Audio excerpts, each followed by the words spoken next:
Canceled the family vacation after finding out my wife secretly invited her abusive father to surprise me, but she took the kids and went anyway using our joint savings.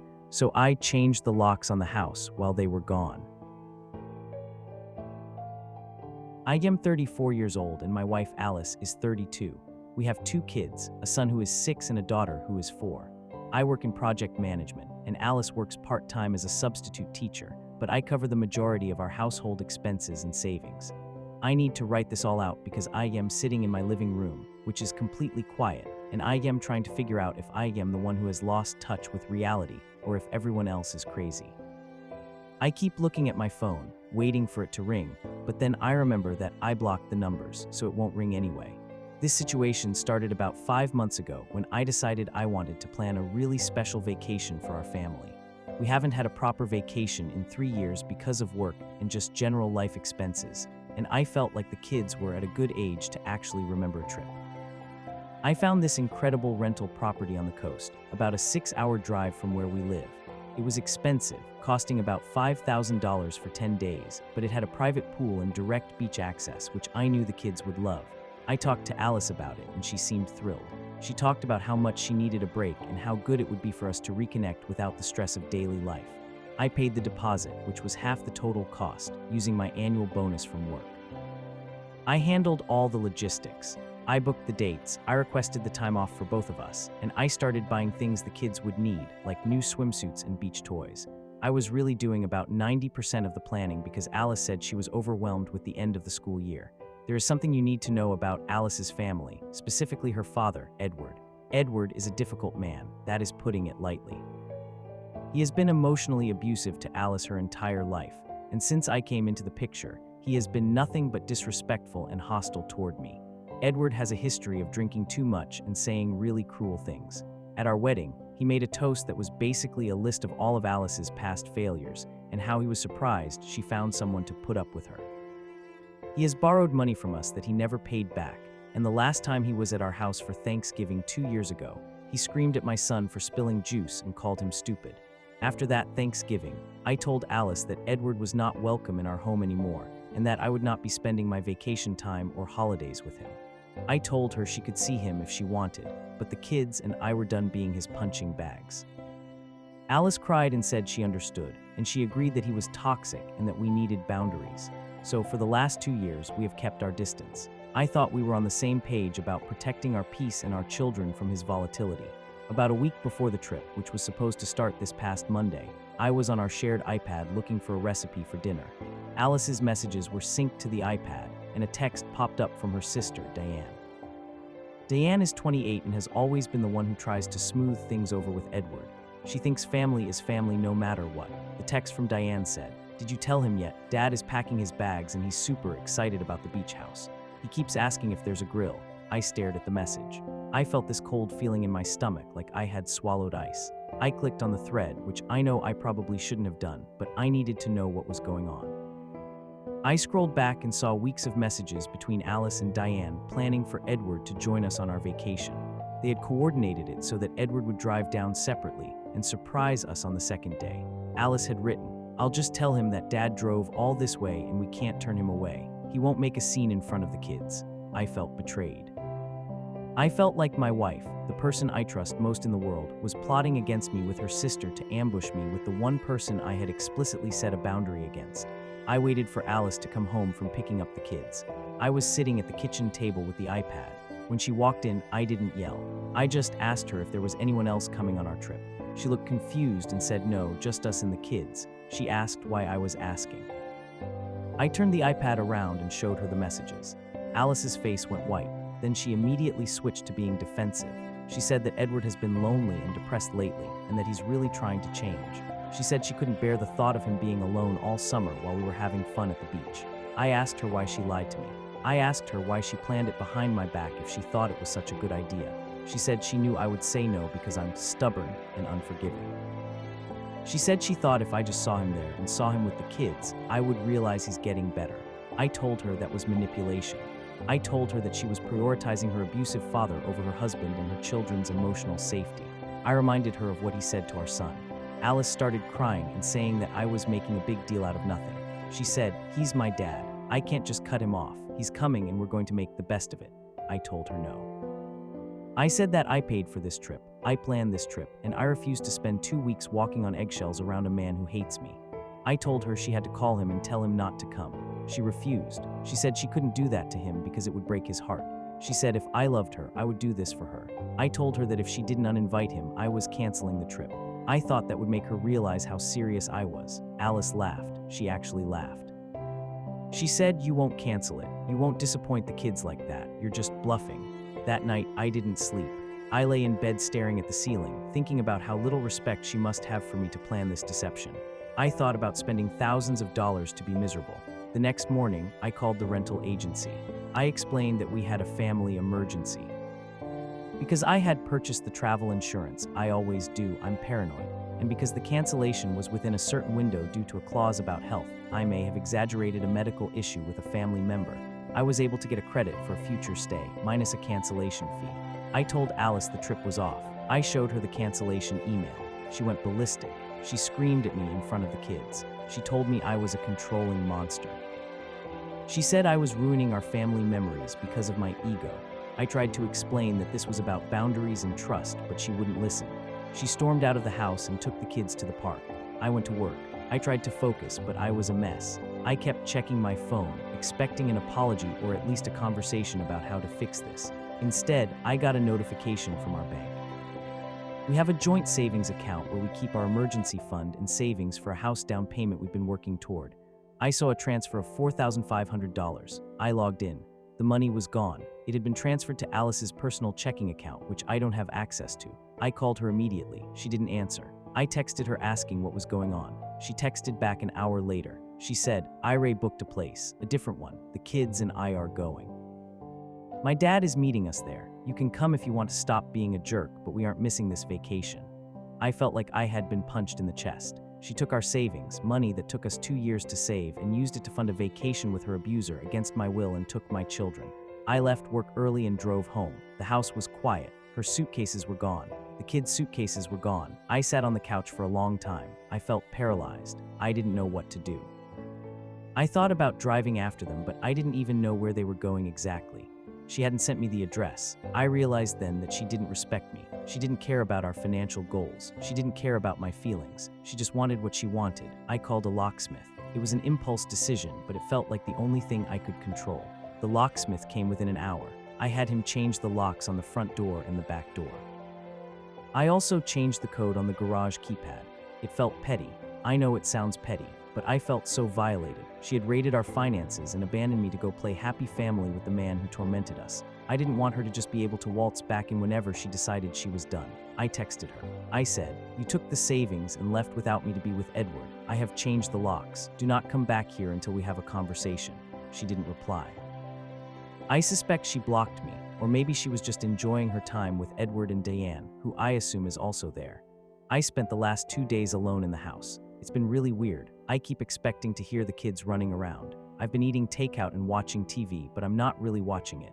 I'm just replaying the last 5 years of our marriage in my head, looking for signs that she was capable of this. I keep wondering if I went too far with the locks.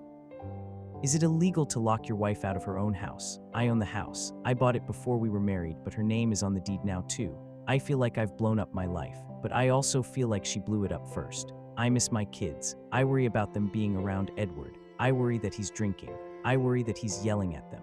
I called Diane to see if I could get any information. She answered and basically told me I was a party pooper and that everyone was having a great time without my negative energy. She confirmed Edward is there and they are making memories. I hung up on her. I don't want to talk to any of them. Now I'm just waiting. They are supposed to be gone for 10 days. I don't know what happens when they come back. I don't know if I want to stay married to someone who would steal from me and lie to me like this. Update 1. It has been 4 days since my original post. I am still alone in the house. I wanted to update because things have gotten more complicated, and I have had a lot of time to think while sitting here in the silence. I did consult a lawyer, as many people suggested. I was worried about the legal ramifications of changing the locks. The lawyer told me that since it is the marital home, I technically prevent her from entering if she has a right to be there. But since she is currently away on a vacation, I am not immediately in trouble. However, he advised me that when she returns, I will likely have to let her in, or it could look bad in a divorce proceeding. Hearing the word divorce from a professional made it real. I have been walking around the house looking at our photos on the wall. I look at photos of our wedding, photos of the kids being born. It all feels like it belongs to someone else now. Yesterday, I got a call from a number I didn't recognize. It was Alice. She must have borrowed a phone or used a hotel phone because I had blocked her cell. She sounded frantic. She didn't start with an apology. She started by screaming at me about the locks. She asked how I could be so cruel.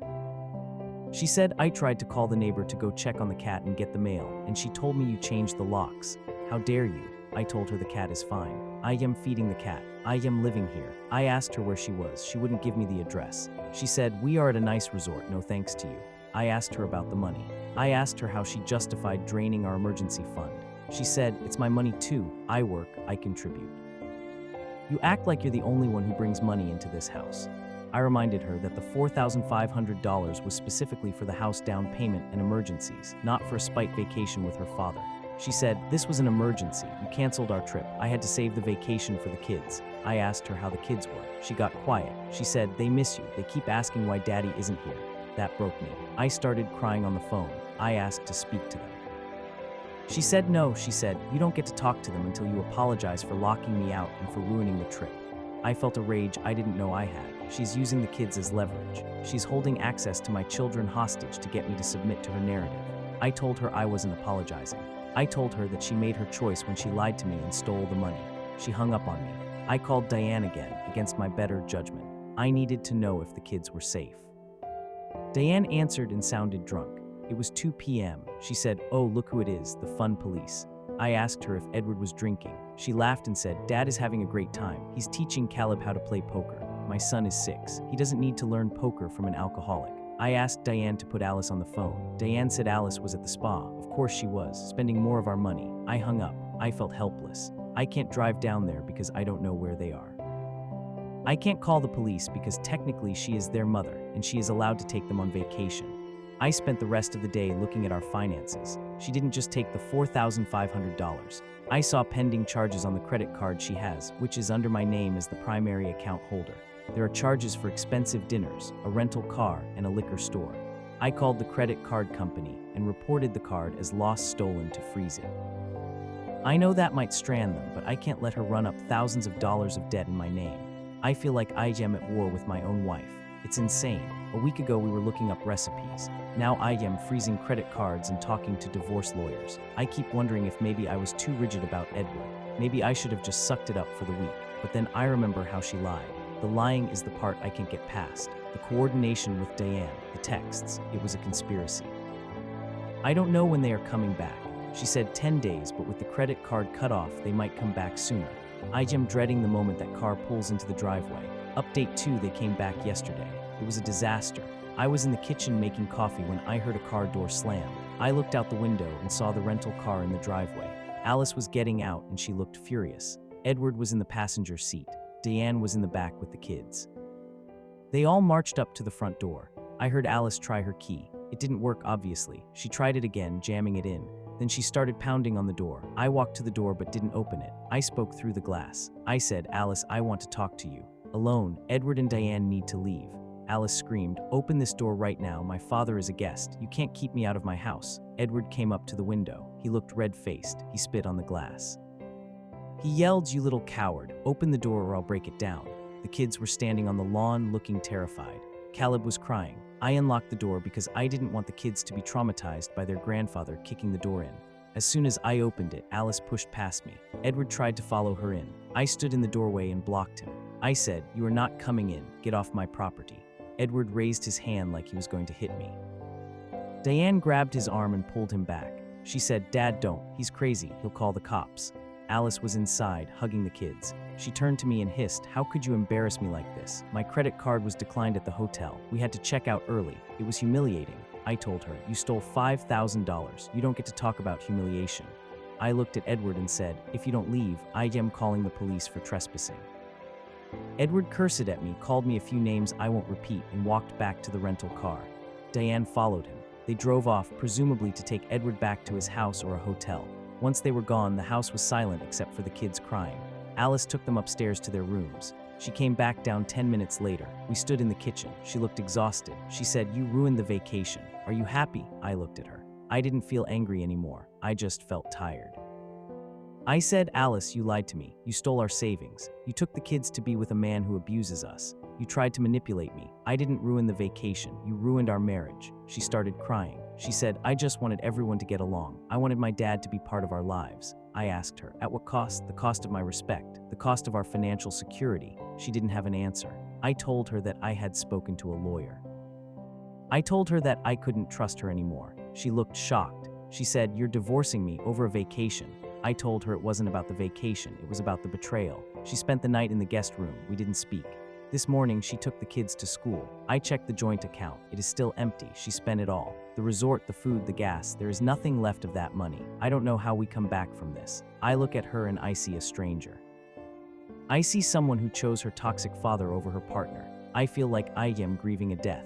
The death of the life I thought I had. Update 3, it's been 2 weeks since they came back. The silence in the house is heavy. Alice and I are living like roommates who hate each other. I moved into the guest room because she refused to leave the master bedroom. We only talk about logistics for the kids. I found out more about the trip from Caleb. We were playing Legos and he just started talking. He told me that Grandpa yelled at Mommy a lot. He said that at dinner one night, Grandpa threw a drink. He said Grandpa told Mommy she was useless. I felt sick hearing this. My 6-year-old son witnessed this. I confronted Alice about it later. I asked her if Edward threw a drink. She looked down and wouldn't meet my eyes. She said, "He had a bad night. He was stressed." I said, "He abused you in front of our children, and you paid for the privilege with our savings." She started crying. She admitted that the trip was a nightmare. She admitted that Edward was drunk most of the time. She admitted that Diane spent the whole time enabling him and telling Alice to stop being so sensitive. She said, "I thought if I just did what he wanted, he would be nice. I thought if I gave him the perfect vacation, he would love me." It was pathetic, it was heartbreaking, but it didn't fix what she did to me. I told her, "Alice, you need help, you need therapy. You are so desperate for his approval that you destroyed your own family." She agreed to go to therapy. She started seeing someone last week, but I am still moving forward with the divorce. My lawyer filed the papers yesterday. I can't stay.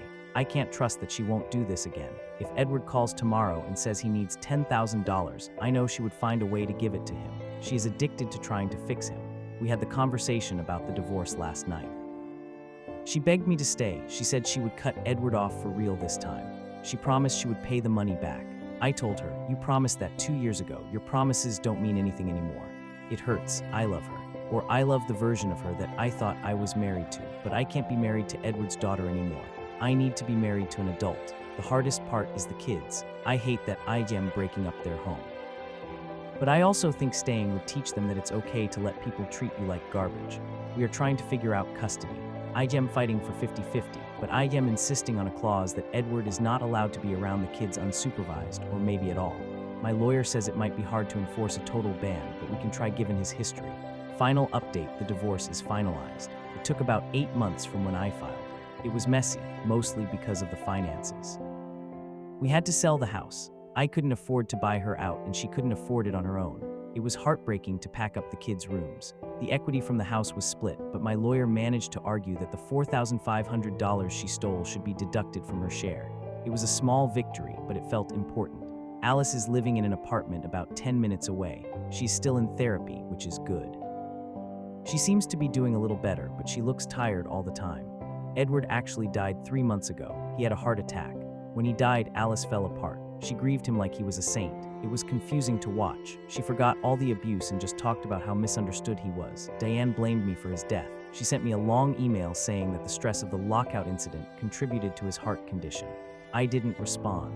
I deleted it. The kids are doing okay. Caleb asks about the beach house sometimes. I took them on a small trip to a lake nearby, just the 3 of us last month. It was cheap, just camping, but we had fun. No drama, no yelling. I am still angry sometimes. I get angry when I see my bank account and think about where we could have been. I get angry when I drop the kids off at her apartment and see how small it is compared to the home we built. But mostly, I feel relief. I realized that I was fighting a losing battle for years. I was trying to build a fortress against Edward, but the enemy was already inside the gates. Alice was the Trojan horse. She didn't mean to be, but she was. I'm dating again, very casually. I met a woman who has a very close, healthy family. It's weird to see. They actually like each other. They don't scream. They don't steal. I'm learning to trust again, but it's slow. I check my accounts every day. I double-check locks. Old habits die hard. But I'm free and my kids are safe from Edward. That's what matters. Thanks for reading. It helped to get this out of my head. If you are in a relationship where you are constantly fighting your partner's family, just know that you can't win if your partner isn't on your side. You just can't.